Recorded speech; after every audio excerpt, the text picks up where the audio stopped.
近くの陸地へと漕ぎ進む船の中で、海辺から程遠くない牧場に親切な老人が住んでいるから、そこでしばらく世話になるがいいと漁師たちから勧められるまま陸地に着くと、彼は教えられた道を急ぎ、やがてある美しい緑の牧場に着いた。ちょうど羊の群れが一人の老人に追われて丘を登っていくのが見えた。一軒のみすぼらしい小屋があって、その戸口で美しい少女がきれいな声で歌を歌っている。物語の結末。ペーターはこの歌の不思議な力に引き寄せられるようにその小屋へ向かっている。その少女こそ夢にも忘れなかったあのマゲローネ姫だった。二人は互いに積もる身の上話を語り合い、抱擁と熱い口づけを交わした。あまりの嬉しさにただ涙に暮れるばかりだった。早速ペーターはマゲローネ姫を連れてその父母のもとに赴き、二人はめでたく結婚したので国中を挙げて喜びに沸き返った。ナポリ王もペーターと和解して彼を婿として迎え、その縁組に痛く満足の様子である。またペーターがマゲローネ姫を再会した牧場には豪華な離宮を建てて二人の憩いの場所とし、あの羊飼いの老人を住まわせてその管理を頼む。その前庭に二人の幸福な結婚の記念としてペーターは新妻と共に一本の若木を植え、そこで二人は誠の愛をたたえる歌を歌ったが、それからは年ごとの春にはこの木の下で同じ歌を歌う習わしとなった。終曲。誠の愛は絶えることなく。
Kein Zweifel macht sie an,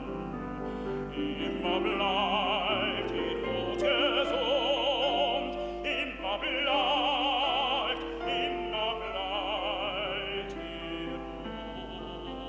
gesund. Treuen gleich in dichten Schale, wollen gleich zum Wankelmut,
Weite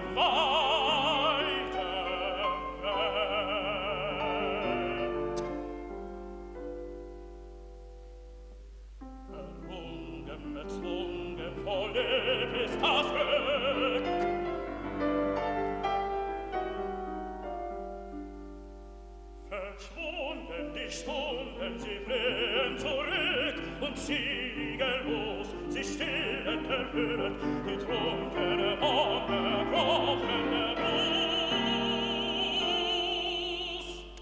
Sie scheide von Leide auf immer, und nimmer, und nimmer erschwinde, die liebliche, selige, himmlische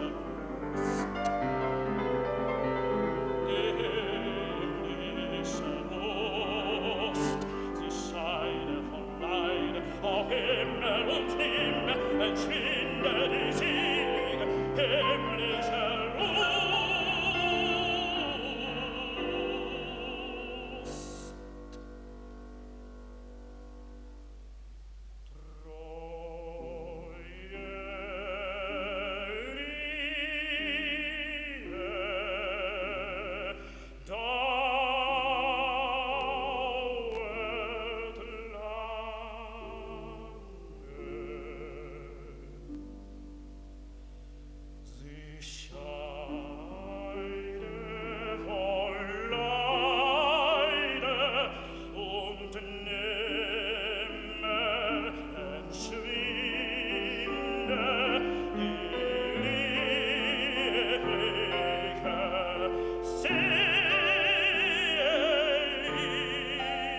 Siege